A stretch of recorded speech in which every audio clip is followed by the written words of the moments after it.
Boba Fett Tython. Once regarded as one of the most fearsome and capable bounty hunters in the galaxy, Fett seemingly met his demise in the Sarlacc pit on Tatooine. A survivor to his core, Fett lived to fight another day. Hello and welcome to Centurions Corner. And today we are reviewing from Star Wars The Black Series and The Mandalorian, Boba Fett Tython. So this is when he kind of first really appeared onto the actual Mandalorian show, and the first time we actually got a return of Boba Fett, which is really cool. And considering where he's actually come, he's had a bit of a naff series, but it's quite nice to know that our favourite bounty hunter has survived over the years. So yeah, he's looking pretty cool in this little blister pack. He's got carrying on the Mandalorian theme with the gold coming through. We've got Tamara Morrison just standing there quite nicely with his gaffy stick. Turning it around, we've got the bio and that picture once again, and he's number 16 in the Mandalorian line. And then I guess without further ado, let's just crack this bad boy open. Right, so here he's in his blister pack, and obviously we've got an extra gun down here. Didn't even see that before. And obviously we've got the other gun behind him as well. So we'll just take him out for our first impressions. He actually feels quite heavy, to be honest with you. He's quite a weighty character. I just want to see what he's got underneath. So yeah, he's got these baggy trousers and stuff, which I think is used on the new Boba Fett and stuff. But anyway, I'm going to go away, put him through his paces, and we'll see you in a minute.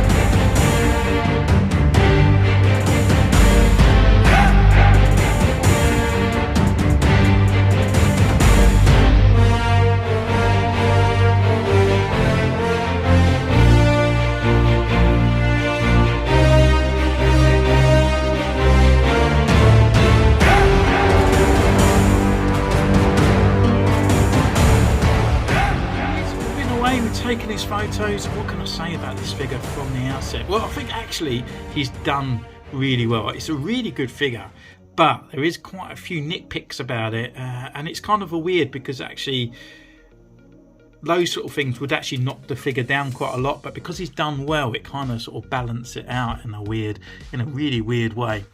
But yeah, he comes with, I guess, 4 accessories: a gun, a gaffy stick, a pistol, and the robe. But for me, really, the robe is generally what makes this character up, because obviously he doesn't really take it off in the Mandalorian.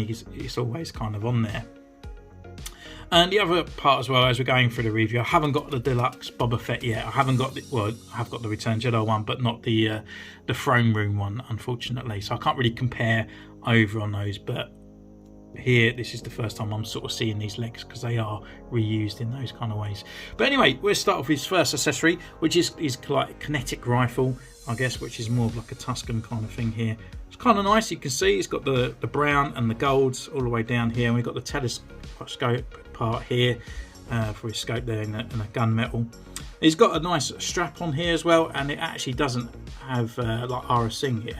It's actually attached, so it doesn't fall off. The only thing I would say about it is because the way that the trigger is, and down here, you can't really get like a nice sort of scope checking rifle kind of pose. Unfortunately, it's always sort of like in this sort of like guarded kind of way, unless he's shooting from the hip, really. So we can take that off, and we can actually just chuck that over the back, so we can actually show you the figure with you know, it's holding on to his rifle. So you can actually throw this over. So he's got like his gaffy stick and his rifle that you can throw both over the top, which is quite nice, to be honest with you. Anyway, so let's put that to one side. And his gaffy stick, it's got like a bit of kind of string on here. I thought it was like elastic, but it's not. So that goes over his shoulder nice. There's no paint applications on here. It's just all in brown, so there's no metal part on here, no weathering at all. But you can see that there's actually like grips and stuff on this part. And then going down into the gold, and it's quite a nice gold colour, to be honest, and down to the tip down there. But obviously these parts here are just sort of tied on in a way. So I wish it was kind of sort of like glued into it, so you wouldn't see this sort of cheap sort of tied. But nonetheless, I like it that it has it. And then I guess for his sort of like final weapon, he's got it into this holster on the side here. It's quite a nice holster. It's in a sort of a really sort of traditional way here. And pulling that gun out, you can see that it's gunmetal with a little brown grip on here, and all the details are in place, which is quite nice. So looking at the general figure itself, we can actually just quickly look at the actual cape, and I'll take it off to go through his articulation. The cape is actually quite nice. It fits him really well. It's a really nice hanging height as well. It's not too long either. The only thing I would say about it is that the hood is kind of a bit annoying. To get this kind of shape, I've actually folded it on itself and then refolded it again to get this kind of nice loop around the neck.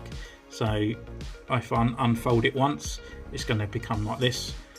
Which gets to this sort of stage, and if I unfold it again, then the hood is massive and becomes Boba Fett trying to mingle in with the Jawas to get his armor back. I think that's what kind of the way he was going for here. But let's take off the cape. We can have a look underneath what this figure looks like, and we can also go through his articulation. So just popping this off. And articulation wise, it's actually really good. So head, we've got left, right. He can look down this far and look up as well, and he's actually got lower neck movement down here, and it goes right down into that lower part of that neck part, and he's got upper neck movement as well. We've got a nice butterfly joint inside the arm, rotation all around, and it comes up to this far. Rotation at the elbow, and we've got a 90-degree bend here, and rotation at the wrist and on the hinge, and then we've got left and right at the diaphragm part. He can look down forward this far and look back this far. Leg wise can come up this way, forward, back. We've got upper thigh rotation, a double knee joint, well, one single knee joint here, sorry. We have a boot swivel and a rocker and a pivot at the ankle. So yeah, it comes with all the mod cons of all the articulation on here. This side, he's got his holster and this sort of flappy bit at the front and back, but it doesn't hinder because it's like soft vinyl as well. So yeah, really well done by Hasbro. Really good sort of articulation and all there. The only thing I would say is I kind of wish this part here had a moulded extra area over this part here, a bit like Ahsoka. She has like this sort of extra bit of moulded from the leg, so it kind of covers that swivel there because it just looks a bit too thin compared to this side. And I always thought like he had an all-round skirt as well on here, but I guess that was his robes and this was underneath. But looking at the actual figure itself, I do think Tamara Morrison, he looks a little bit too young. There's no kind of sort of detail in there on his sort of face. Let's bring that in there. There's no sort of extra sort of like extra like grainy bits like scars and stuff. It's just literally just blotches of white paint just splodged over his face to give off that sort of scar thing. Down to his bodyguard part on here, it's really nice and ribbed on here. The actual belt and the things on here, for once, it's all painted really nicely, and even the back, we actually got a buckle as well, which is phenomenal. And look at all this other detail in parts on here. I think it's done. It's a really good looking figure. And on the arm sort of straps, even the gloves, we've got fingertip parts that are painted. And on his hands, we've got the different kind of material here that's used, which matches this part. And down to his legs, that holster as well has got that nice kind of grip around the leg part there, around to his holster and the metal parts, and then down to his boots with those sort of newfound Boba Fett kind of style ones on here. It's pretty good. It's a really good figure, but I just feel like it should be black. I just feel like the actual figure itself was in a black material. Maybe I'm wrong. Maybe it was just the sort of filtering of the camera and stuff on there. But to me, even this part should be black. He just looked like he was in a black outfit. And I'm sure in the sort of like the throne room stuff, it's just him chucking on the arm over the top of this, and that's black. But this is brown. So to me, that's one of my biggest things. That I just think it should be black rather than brown. Maybe I'm wrong. Maybe I am completely wrong on that part. But for me, I just feel like it should be black. And that's the bit that kind of balances out, because it's a really good figure. I don't want to get angry with it, but I just feel like it is completely the wrong colour all around. But apart from that, he's really good. So let me know in the comments, what do you think about this character? I mean, he comes with quite a few accessories. It's a Boba Fett, that's not a deluxe price, which is fantastic. Yeah, so let me know in the comments down below what you think of this guy. Are you going to pick this one up? You can follow me on Instagram, subscribe, ding the bell, and I'll see you next time. So take care. Bye!